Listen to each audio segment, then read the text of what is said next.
Welcome to Mint Rabbit Creates. This is a series where I show you how to put together characters in systems that I like to play. Today we're going to be taking a look at the World of Darkness. This is a D10 system. It is published by Onyx Path, and it has a number of editions that you can play in. Today we're going to be taking a look at the first edition of the Onyx Path World of Darkness. It's also called the New World of Darkness. There is a second edition of this system. It is called Chronicles of Darkness, but the character creation guidelines for both this and Chronicles of Darkness are pretty similar, so you should be able to use both. We're going to get our character sheet from mrgon.rocksolidshells.com. This is a website where you can find character sheets of various sizes, and you can get printable and also form-fillable PDFs from this website. Today we're going to be clicking on the Chronicles of Darkness section and going to the first option here. As you can see, there are options for both the second edition and the first edition, but for today I'm going to be using the first edition. So if you go here, you have a bunch of different sizes you can choose from, depending on how much information and how much room you want to put onto your character sheets. For this tutorial, we're going to be using the 2-page interactive sheet. This is what the sheet looks like. As you can see, it has all of your basic stats and then also some extra space for extra information, as well as space for weapons and equipment. And this is what the sheet looks like once it's been downloaded. We're also going to be using this website, Codex of Darkness. This is the Universal Merits section. It is for the first edition. This website also has a Universal Merit section for the second edition. So if you search for that up in the search bar here, you should be able to find it. The first thing that we're going to take a look at is our character concept. This is going to be a loose guideline that will help us make choices as we put our character together down the road. Our concept is going to be some kind of description that gives us a general idea about the character, and you're going to choose a character concept based on the kind of prompt that you're getting from your storyteller. So for example, if the storyteller says that they want to work with young people who probably are maybe college age or a little bit older than that, who don't have a lot of specific skill sets and are still trying to figure out their way in the world, we could try something like a barista. Someone who works in a coffee shop, someone who's probably trained for something else but doesn't have a job in that field, and someone who likely doesn't have a lot of resources. The next thing that we're going to select is our virtue and our vice. A character's virtue is going to be a positive ideal that they hold to, and a character's vice is going to be a negative personality trait that they lean on when things get tough. There's also willpower, which is related to virtue and vice. This is player currency that you spend to give yourself a better roll, or perhaps to re-roll a failed roll. To refill willpower, you have to play into either your virtue or your vice. So for example, if we chose a negative vice, like greed for this character, we're saying that this character is probably going to choose options that bring them profit and probably put the rest of the party at risk. And when they do so, they will regain a single point of willpower. Let's say that this barista also has a virtue of justice. So they want to see the right thing being done to those who deserve it. And when they fight for that, even though it puts them in harm's way or gives them a setback, they will completely refill their willpower. The next part of the character sheet that we're going to take a look at is our character attributes. Attributes are your base stats. You could consider them to be the stats you're going to pull from at least once every time you're making a roll. And they are divided into 3 columns and also 3 rows. The 3 rows are power, finesse, and resistance. The top three, the power attributes, are your ability to overtly influence the world around you. Your finesse attributes, the middle three rows, are your ability to subtly influence the world around you. And your resistance attributes, the bottom three on the row, are your ability to resist outside forces trying to manipulate or influence you. The columns are mental, physical, and social columns, and they're separated in these columns because you have to choose one column to embody your primary traits, one column to be your secondary traits, and one column to be your tertiary traits. So your character is going to be either strong mentally, physically, or socially. They're also going to be weak, either mentally, physically, or socially. And then they're going to have one column that's kind of in the middle. You're going to get different numbers of points based on the column that you choose to be either first, second, or third.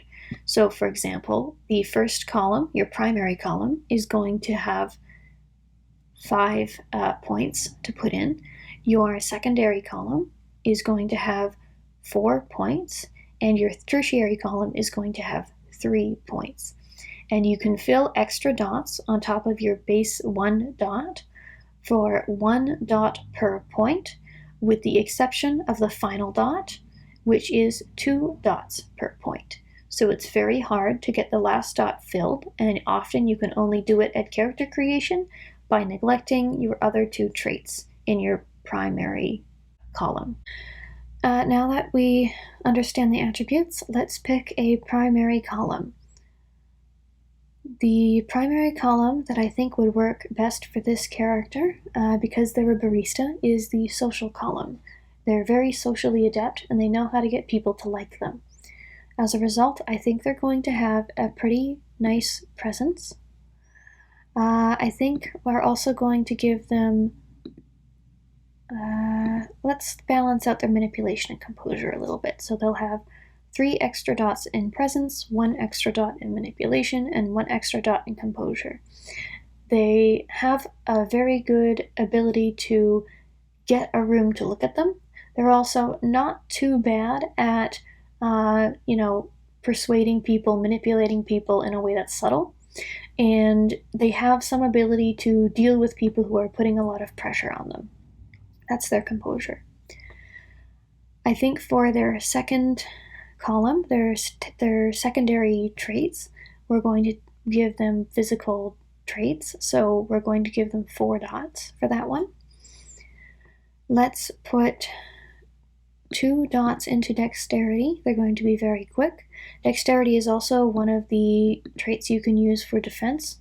So I'm thinking ahead a little bit for this one.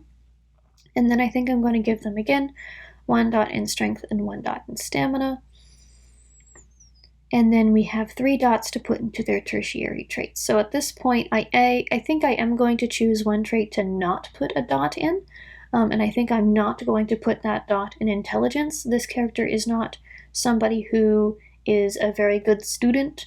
They probably hit the gym a little more than they hit the books. But I think they do have the ability to think on their feet. And I think we're going to give them a 2nd dot in wits and 1 dot in resolve. This is again me thinking ahead a little bit. I know that wits and dexterity are both traits that we're going to want to consider when we're thinking about our character's defense. So I'm thinking down the road, but we'll explain how that works once we get there. But for now, this is our layout for our attributes. Now that we have figured out our attributes, we can start putting them together to figure out the values for traits such as health and willpower. To do this, we're going to take an attribute plus maybe another attribute or another number that we already have, and that will help us figure out what these stats look like. So for example, our health is going to be our stamina plus our size. Well, our stamina is right here. Where is our size? Our size is going to be 5. That is a size determined by the fact that we are humans, and a standard human is going to be size 5. It is possible to increase your size to 6 or to lower it to 4. You have to take a special merit to do that, so I can point that out when we get to merits, but for starters, we're going to take a size 5 human. So we'll add that to our 2 stamina, which will leave us with a health of 7. That's pretty standard, a pretty good amount of health for a starting character. We're also going to figure out our willpower. Our willpower is our composure plus our resolve. So if we put those two together for this character, we're going to have 4 points of willpower. Like I explained before, our willpower is a resource that we can use to make our rolls better or to give us rerolls, and it can be refilled by using our virtue and our vice. 4 is, again, not bad for a starting character. We also have these stats right here. We have our speed. Now, if we take a look down here, if we need a reminder, the bottom of the character sheet should always give you the values that you have to put together to figure out what your stat is going to be. So for example, our speed equals our strength plus our dexterity plus 5. So we have a strength of 2 and a dexterity of 3, so that plus 5 will give us a speed of 10. We also have our defense, which is our lowest of dexterity or wits. Your dexterity is 3, our wits is 3, but there's no lowest, they're both 3, so our defense is going to be 3. Now, we're probably going to change that because we get to add our athletic score to our defense as well, or perhaps a different skill if we take a special merit. But for now, we're going to put it at 3 so that we remember where we got the first value from. Now, we don't have any armor unless we buy it as a item, so we're going to keep our armor at 0. And we also have an initiative modifier, and here it's going to say it's our dexterity plus our composure. Our dexterity is 3, our composure is 2, so our initiative modifier is going to be plus 5. And our starting morality is always 7. So we'll just fill that dot in there. And that's our secondary other traits. Now we can take a look at our skills. Our skills, as you can see, like our attributes, they are sorted into mental, physical, and social. They also have dots, just like your attributes do, but they also have brackets where it says -3 unskilled or -1 unskilled. When you make a roll, you're going to usually take an attribute plus the relevant skill, and you're going to combine the dots in those two sections, and you're going to roll a number of d10 equal to the number of dots. However, if you have no dots in the skill that you're attempting to do, then you're going to take a negative penalty. So if it's a mental skill that you don't have dots in, you will take a -3 penalty. And if it's a physical skill you have no dots in, you have a -1 penalty. So you'll subtract that number of dice from the number of dice you have in your attributes. If you have a negative number after subtracting the dice that you take from your penalty, you're still going to roll a single dice, but it is only a success if you roll a 10, and if you roll a 1, it is an absolute critical failure. So it kind of encourages you to play within your strengths a little bit, but rolling critical failures in this game is a way to get XP, so it's also a way for you to choose to do something badly and get rewarded for it.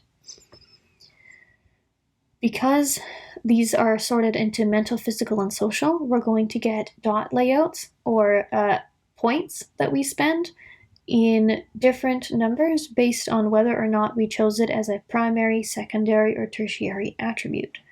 So because we started with a primary column of social attributes, we're going to get the most dots in our social skills. The skill layout is at the bottom of the sheet in case you need a reminder.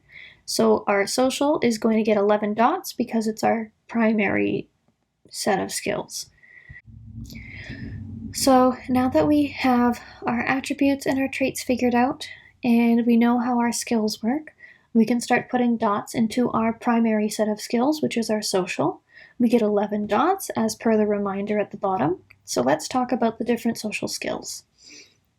Animalkin, your ability to connect with animals and to work with them. Empathy, your ability to work with people. You can connect with them, you can read their emotions, you can also help them feel better. Expression, your ability to communicate ideas to people through artistic means, such as public speaking or dancing or acting. Intimidation, your ability to bully people into doing what you want, your ability to scare people. Persuasion, your ability to convince people to do something, to convince people that they want something. Socialize, your ability to mingle with a crowd, to navigate through very social scenes, such as bars or fancy restaurants. Streetwise, your ability to work on the street, your ability to get along with people who are kind of on the other side of the law. There's subterfuge, and that's your ability to lie, but also to tell when someone else is lying. This character, I think, is definitely going to have dots in persuasion and subterfuge. I think they're also going to have some dots in empathy.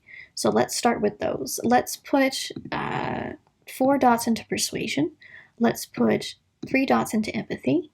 That's got 7. We've got 8, 9, and I think we got to balance ourselves out in a couple different areas. So we're going to put a dot in socialize and a dot in intimidation. So that should give us 11 dots. We don't have a lot of dots in expression or animal, can, or streetwise. Our character is about finding people, connecting to them, and then persuading them to do stuff for them. And they can also do that because they have the ability to tell whether or not someone is lying to them. But their biggest trait definitely is their ability to persuade other people. Our second column here was our physical. So we're going to take a look at our physical skills. Athletics is going to be running, jumping, climbing. Brawl is going to be fist fights, your ability to physically grapple with somebody. Drive, your ability to manipulate vehicles, so you can use cars, boats, planes, things like that. Firearms, your ability to use guns. Larceny, your ability to pick locks and also pickpockets. Stealth, your ability to get around unnoticed. Survival, your ability to take care of yourself in the wild, so to speak. It's going to be the one that you're using to resist poisons, to find food, to predict weather, things like that. And then weaponry, your ability to use weapons that are not firearms, but also not your fists. So this is things like baseball bats, swords, spears, nunchucks, any kind of weaponry that you can't just use with your fists, and that is also not a firearm. So now that we know how our physical skills work, we know that we also have 7 dots of skills for our physical areas. Let's start by giving our character at least 2 dots in athletics. I think we also want to give them a dot in stealth. And now we have to start thinking about, does this character fight, or are their skills going to be in other areas? I think this character is probably somebody who, let's say that they go to the gym, but they box. That's the thing that they do in their spare time. So as a boxer, they're going to get dots in brawl. I think I'm going to give them 3 dots in brawl. And then we can put 1 other dot somewhere. I think I'm going to put it in larceny. I like the idea that, they're pretty... They have some idea of how to pick a lock. And then the last arena that we're going to take a look at is the mental. It's going to be lining up with our mental attributes and having the least amount of dots. And we're going to put 4 dots into our mental skills. 4 is not a lot. We're definitely going to have skills that we're not very skilled in. And we have to decide whether or not we're going to give ourselves strengths or balance ourselves out a little bit. I think in this case, I'm going to put 1 dot into 4 different skills, just so that there's at least 4 mental skills that my character can use without taking a dice penalty. I'm going to put 1 dot into occult. I'm going to put 1 dot in medicine. I'm going to put 1 dot in investigation and 1 dot in crafts. I should probably also explain how these skills work. Academics is your ability to do things like research, to find where to get information on a topic, and the ability to remember how to get that information. Computer is going to be, the ability to use cell phones, computers, any kind of digital tech device. Crafts is going to be anything from mechanics to cooking. It's basically things that you can do with your hands. They're going to be kind of in the realm of skilled trades. Investigation is your ability to notice details and to look for clues. medicine is your ability to help heal other people, and occult is going to be your ability to understand or know something about the supernatural world, the ability to tell when something is not natural. Politics is your ability to understand power dynamics in a group of people, and science is kind of like academics, but it's for things like biology and chemistry, your knowledge of scientific facts and how the world works in that way.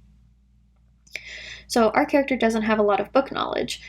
They know a little bit of first aid, probably. They know how to look for details. They're definitely someone who's skilled with their hands. We've figured that out considering their dexterity score, as well as their dot and larceny. And then we also gave them a little bit of occult. I think that that's going to be interesting for this character. I want them to have some sense of when something is not right, and that's just a personal choice. But it also can, tell you a little bit about what this character might be interested in and what kind of hobbies they have. Okay, so the next thing that we're going to do is we're going to select a specialty. A specialty is going to be a situational modifier.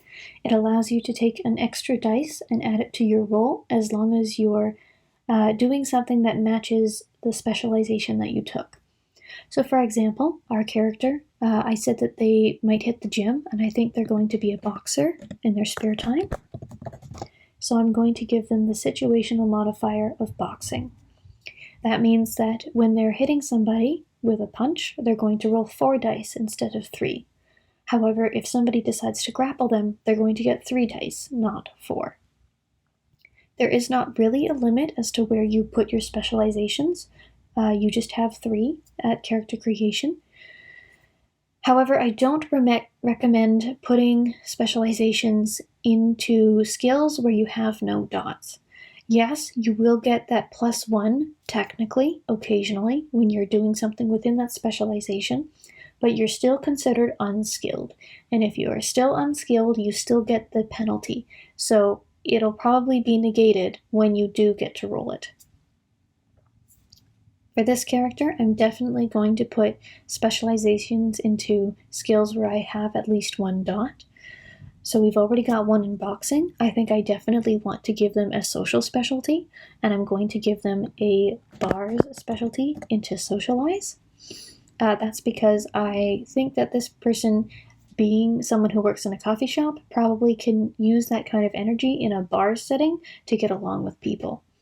I'm also going to give them a mental specialty. I'm going to give them a medicine specialty of first aid, because I think it's going to be very useful. I think any party that has a character who has a specialty in first aid is going to probably benefit off of that. So not really a bad one to take in any situation. And that's our specialties. One other thing, because we put 2 dots into athletics, that does mean that our defense goes up. It's easy to forget that. Because we have 2 dots in athletics, I'm going to add that to our 3 and make our defense 5. The next part of the character sheet that we're going to look at is the merits. Our merits are going to be special abilities. They're going to be perhaps boosts to certain traits. This is where you can make yourself bigger or smaller. Basically, tweaks that you can make to your character that can make them unique. Your merits are going to also have dots. They're going to cost 1 to 5 dots, and you're going to get 7 dots at character creation. Our resource for finding these merits is going to be the Chronicles of Darkness, this website right here. There are categories such as mental, physical, social, and supernatural merits, and there's a couple things that we're going to have to consider when we're selecting our merits. First of all, you're going to have to talk to your storyteller and make sure that the merit you want are merits that they are okay having in the game. For example, I might have a game where I don't want certain supernatural merits, or I might not want supernatural merits at all. There might be a game where I feel like you're not going to really use languages, so maybe it's not something that you should take. There's also some books that your storyteller might not have access to, and as you can see, there's references for each book so that you get more information about how to use those merits. And if the merit is complicated, you might need access to the reference to be able to use it. There's also the ratings that you have to consider. Ratings can be anywhere from 1 to 5 dots, and you might not be able to take a merit because you don't have that number of dots left after spending certain amounts. If you've already spent 4 dots on a merit, you can't take another 4-dot merit because you only have 3 dots left. There's also prerequisites for your merits. The prerequisites indicate dots you have to have in skills to have access to a merit. So for example, the Crafter's Sense merit in the mental merits has a prerequisite of 3 dots in crafts. Our character does not have 3 dots in crafts, so they can't take it. However, for emotional detachment, we have a resolve prerequisite of 2 dots, and our character sheet has 2 dots in resolve, so that's a merit that we could take. Finally, there's also a limitation on the online PDF. This is not a limitation that you have if you're printing your character sheet out, but there's a limited number of merits available on the online PDF. This shouldn't stop you from being able to take certain merits, but it is something that you're going to have a workaround. One of the reasons why I have the 2-page document for this is that if I find a merit that I like that's not on the drop-down menu, I can scroll down and put it somewhere perhaps in the history or the description section. I also have the languages down here if I decide to take a language merit, so it's just extra space to put that information if it doesn't work in the form fillable. We have the other traits here which also have the merits, so you can put that here if you run out of room down the road, but it's the same drop-down menu as the menu would have up in the merit section. Finally, the other thing that you have to consider is whether you're playing with the 1st edition or the 2nd edition rules. There is resources for both the 1st edition and the 2nd edition, and that can both be found on the Codex of Darkness. This is the page for the 1st edition merits. This is the page for the 2nd edition merits. Some of the 2nd edition merits have the same name, but they work a little bit differently. There's also merits in the 2nd edition that don't exist in the 1st edition, and there's merits in the 2nd edition that don't work in the 1st edition, and vice versa.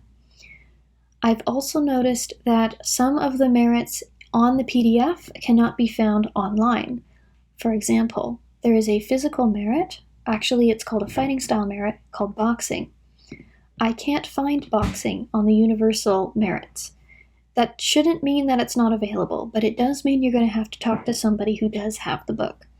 I do have the book for boxing, so I can tell you that there's prerequisites for it. You can take 1 to 5 dots in it, but you must have 3 dots in strength, 2 dots in stamina, and 2 dots in brawl. Our character can't take boxing. They're not a professional boxer, they do it on the side. But it's a good thing to consider, so if you see something and you want to include it, your best option is to talk to your storyteller about it. So the first set of merits that I want to take a look at are actually the social merits. These are down here, they're near the bottom of the web page. And there's a whole bunch of them that have various levels in terms of how many dots you can take, which is really great, especially near the end of character creation if you have like maybe 1 or 2 dots left. But I think I'm going to start with striking looks. I can take 2 dots or 4 dots in striking looks, and it means that my appearance adds a +1 or a +2 to relevant social skills. So when I go to my merit section and I scroll down, I can find in the social section, which is here, striking looks.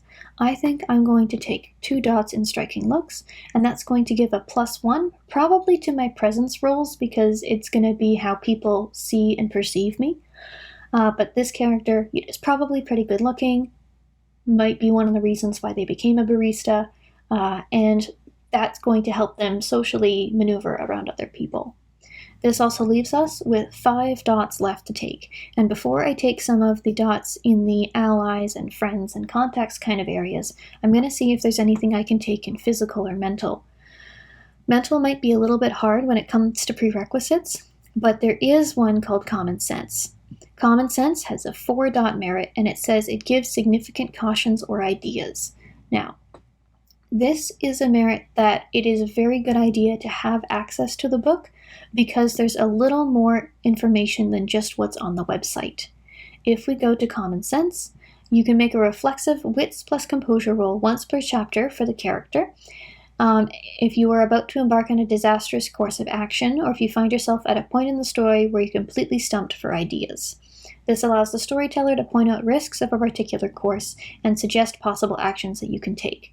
This is a merit that is only available at character creation. That's another important thing. Some merits you cannot take after you've created your character. Ambidextrous is another one of those, and because it's something that your character would be born with, it's not something you can take after character creation. Common sense is a 4-dot merit, but it has no prerequisites, so I am going to take it. And that leaves me with 1 dot left. I am going to go back down to social, and I think I am going to take a contact. I get access to information through a particular individual, group, or organization, and the depth of shared information is proportional to the dots in this merit. This is a 1 to 5 dot merit. I only have 1 dot left. I'm going to go down to contacts. I'm going to take a single dot, and that's probably going to be reflected somewhere in my notes. I might say something like, I have a student friend who does a lot of research in a certain area, and so if I need information in a very specific area, perhaps maybe ghost stories, I can get this student to help me out. And that's how we figure out our merits. So with our merits finished, this should be everything that we need for a starting character. There's a few other pieces of the character sheet that I'll point out in case they're useful. There is the flaws section. You could take a flaw for your character. It's going to give them a mechanical drawback, probably as well as a narrative one. And when you do so and you play into your flaw, you get a chance to earn extra experience points. So for example, a character who is blind is probably not going to be able to make a lot of perception rolls, but they are going to be able to gain XP every time their blindness causes them problems. There's also a weapons and equipment section. You can find information about this at the Codex of Darkness. There is a tools section. This has both a first and second edition option, so you can just look for that on the website. Tools have costs, as do weapons, and that is going to be determined on how many resource dots you have. Our character does not have any resource dots. It would be a merit if we took it. You can have 1 to 5 dots, and that is going to reflect how much disposable income you have. Your character is always assumed to have enough income to pay the bills at the minimum, but the amount of dots you have reflects how much extra money you have. This is a barista. They're maybe a college graduate. They're pretty strapped for cash. It doesn't make sense for them to have resources, so they're not going to have access to a lot of these tools. But a character who might have a bit of a sturdier job and a little more money could have some of these pieces of equipment, and these equipments might give you the ability to make certain rolls if you normally wouldn't be able to do so. They might also give you bonuses on certain rolls, and weapons, of course, are going to have the ability to do damage, and they're going to give you modifiers based on the kind of roll you're making. We also have this second page. It has a couple of extra things. One thing I'd like to point out for narrative reasons is your goals. Goals are going to be things that your character might be working towards, and it tells you something about the character and their motivations. It's recommended that if you're going to take some goals, you take at least one short-term and then maybe also a long-term. A short-term goal is something that you could complete in a session, such as find a ghost, and a long-term goal could be something like figure out what happened to my father, because your father has been missing for the past 3 years. It's something that you're going to have to do a lot of work to uncover. One thing I am going to use is the allies and contacts. We have that student contact, and we could even give them a name if we wanted to. And that's just a reminder that that's a resource that we have. We also have a section for derangements, if that's something that you include in your play. If you decide to have some kind of thing in your session that causes your characters to experience fear, they might have a side effect as a result. It's called a derangement. You can put the type of the derangement here and you can describe it. If you just have the one-page sheet, you should be able to list your derangements on the morality section. And with that, I think we're going to call it a day. So thank you for following this tutorial, and happy gaming!